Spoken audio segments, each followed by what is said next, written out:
Typically, September is a weaker month.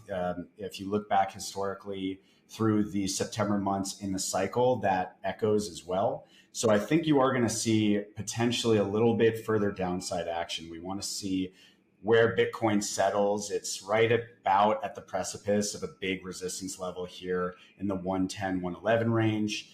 There's further support down at 108, and then even larger support down at the 105 level. So we're really kind of monitoring these things closely to see if there's any kind of uh, early September flush out.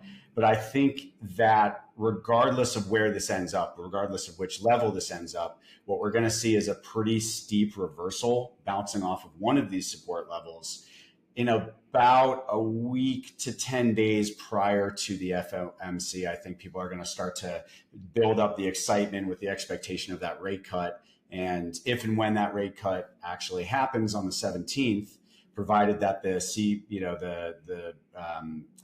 and the PPE number, CPI and the PPE numbers hold tight on around the September 11th, September 12th releases, then it should be really smooth sailing. And I think we're going to see a bit of a celebratory market push up to the north post the September 17th date. And I think that that rally is going to extend into what is likely to be a euphoric peak sometime in late October or possibly early November.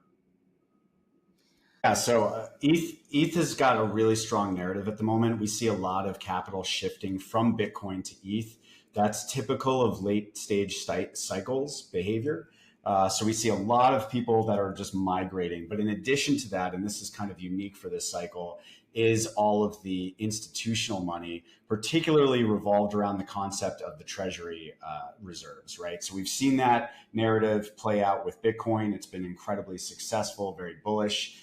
Now, all of a sudden, that same narrative is being applied to Ethereum. I think that Ethereum has been incredibly undervalued for a very long time. It is the underpinning of the ecosystem. Stable coins are, the vast majority of them are being held on the Ethereum layer one network in particular. And then there's, of course, this massive ecosystem as well. So I see that there's going to be a lot of support for this.